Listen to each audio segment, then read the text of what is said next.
తల్లిదండ్రులు కావాలని మీ కలను నెరవేర్చుకోండి హెగ్డే ఫెర్టిలిటీ సెంటర్ ద్వారా ఉచిత మొదటి కన్సల్టేషన్ పొందండి 88074747474. చిరంజీవి గారు ముందు విఎన్ స్టెప్ మ్యాచెస్ అప్పుడు స్టార్ క్రికెట్స్ అప్పుడు ఉన్న టైంలో వేసారంట, ఏంటన్న రియాక్షన్ అప్పుడు?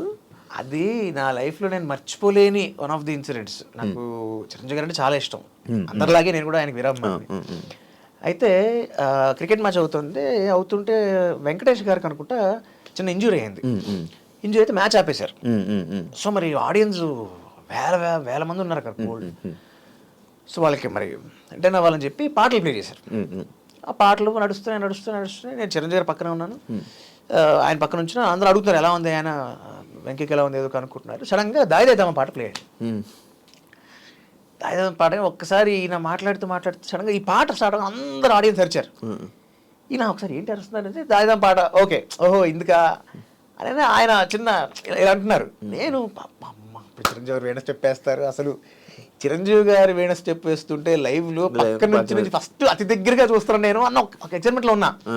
ఆ మ్యూజిక్ వస్తుంది, అదే వస్తుంది, మ్యూజిక్ వస్తుంది కదా,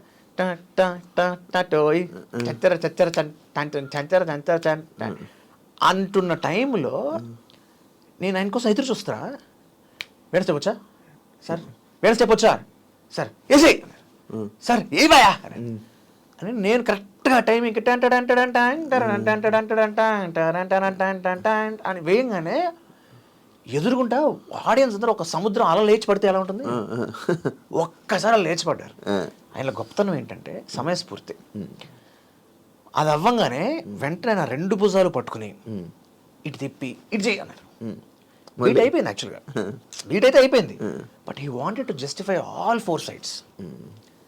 ఇటు తిప్పి అంటే చిరంజీవి గారు మన భుజం మీద చెయ్యేసి పట్టుకుని తిప్పి చెయ్యి అని ఆయన చప్పట్లు కొడుతూ ఆయన విజిలేస్తూ ఇటు పక్క వాళ్ళందరూ మళ్ళీ ఒక ప్రవాహం, మళ్ళీ ఇటు తిప్పి ఇటు చేయి, ఇటు తిరిగి ఇటు చేయి అయిపోయాక 4 సార్లు చేశాను 4 డైరెక్షన్స్లో. చేసేసిన తర్వాత ఆయన వచ్చి నన్ను హగ్ చేసుకుని భలే చేసావా, చిరంజీవి గారి స్టెప్ మనం చేయడం ఏంటి, ఆయన మెచ్చుకోవడం హగ్ ఇచ్చి that's high, very high moment. అంత అది మరి స్టేడియంలో ఎంతమంది ఉంటారు? ఎన్ని వేల మంది వాళ్ళ సమక్షంలో. బట్ లైఫ్ టైం మూమెంట్ అదొకటి. ఇప్పుడు మళ్ళీ రీసెంట్గా కలవడం జరిగిందా? రీసెంట్గా మన బాలకృష్ణ గారి 50 years ఫంక్షన్ దాంట్లో కలిశాను. మళ్ళీ కలిసాను. ఆయన మెమరీ అబ్బా బా చిరంజీవి గారి మెమరీ అంటే నేను ఐ గెట్ సో సర్ప్రైజ్డ్. నేను ఆ రోజు క్లీన్ షేవ్లో ఉన్నా, చాలా కాలం అయింది చిరంజీవి గారిని కలిసి, నేను దాదాపు ఒక 10 ఏళ్ళు అయినట్టుంది, గుర్తుపెట్టరు లేదో అని. మాల్లో ఉన్నారు ఆయన. స్వామి బాగున్నారు స్వామి, బాగున్నా గుర్తుపట్టలేదేమో, నేను బాలాజీ స్వామి.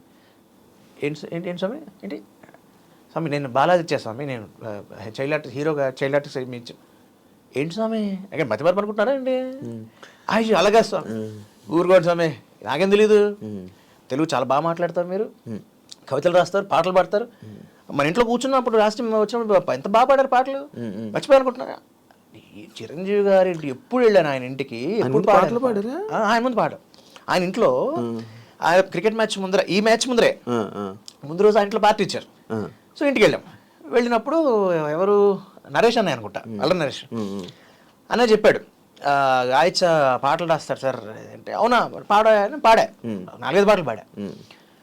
సరే నేను పాడటం ఒక ఎత్తు, ఎప్పుడు దగ్గర 20 ఏళ్ళు అయింది జరిగే ఇన్సిడెంట్.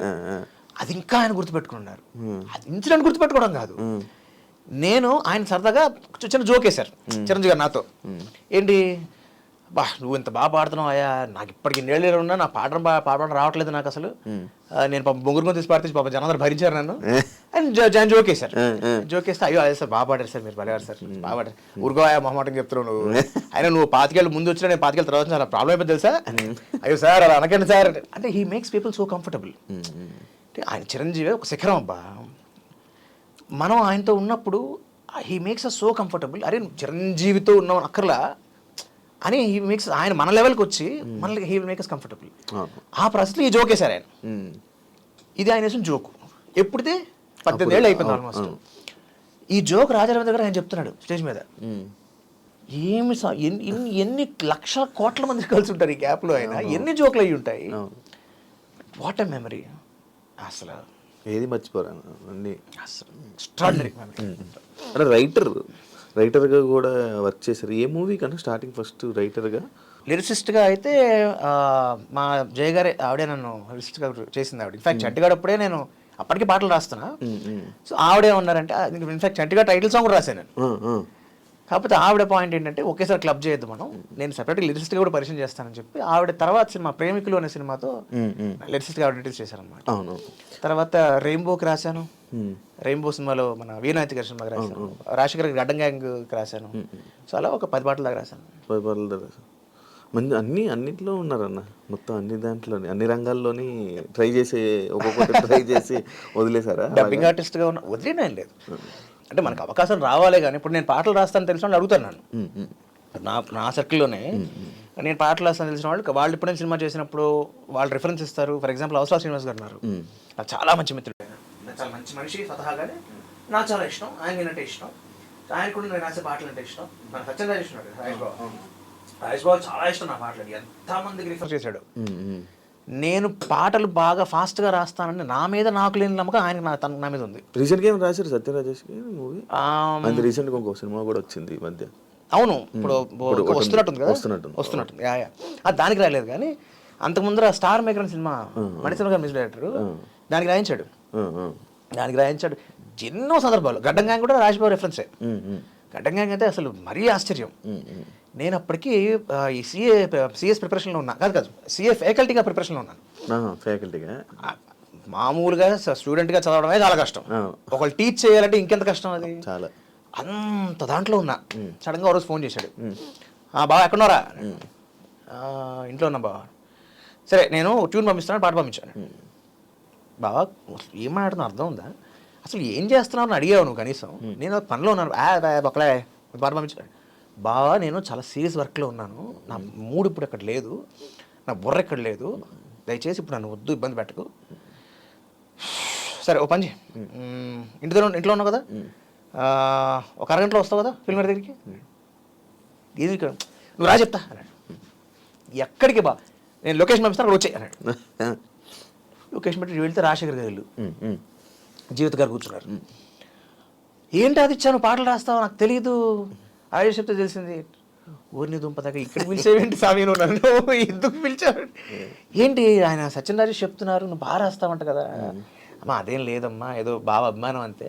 అలాగంటాడు మేడం, అయ్యా బాగా రాస్తారు అని చెప్పి. సరే ఒక పాట కావాలి నాకు అంటే, బాగా మేడం అది నేను కొంచెం నువ్వు ఎక్స్ట్రా మాట్లాడుకు ఆవిడ చెప్పేది విను ఫస్ట్, మీరు సిచ్యువేషన్ చెప్పండి.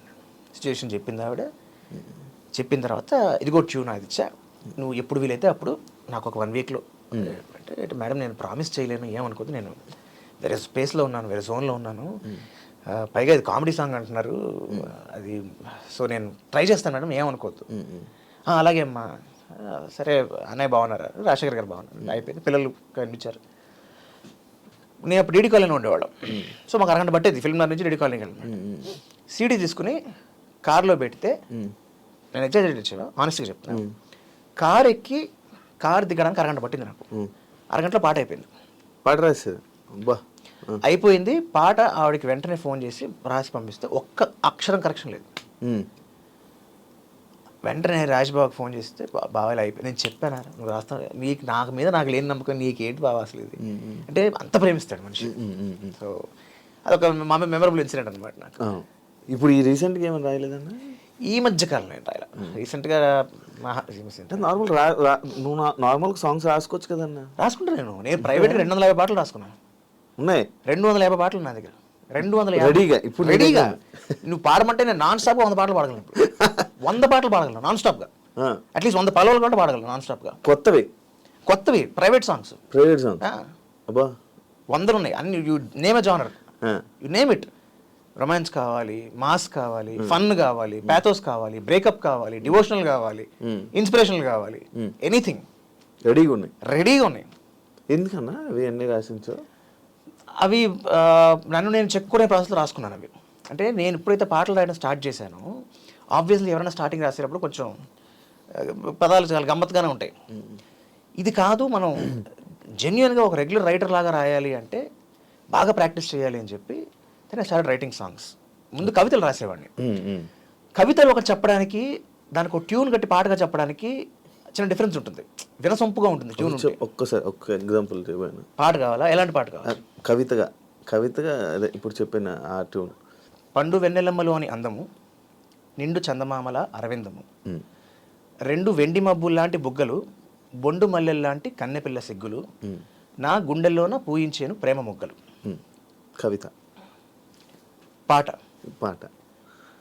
పండు వెన్నెలమ్మలోని అందము, నిండు చందమామల అరవిందము, పండు వెన్నెలమ్మలోని అందము, నిండు చందమామల అరవిందము, రెండు వెండి మబ్బుల్లాంటి బుగ్గలు, బొండు మల్లెల్లాంటి కన్నె పిల్ల సిగ్గులు, రెండు వెండి మబ్బుల్లాంటి బుగ్గలు, బొండు మల్లెల్లాంటి కన్నె పిల్ల సిగ్గులు, నా గుండెల్లోన పూయించేను ప్రేమ మొగ్గలు, పండు వెన్నెలమ్మ అమ్మమ్మమ్మ, పండు వెన్నెలమ్మలోని అందము, నిండు చందమామల అరవిందము.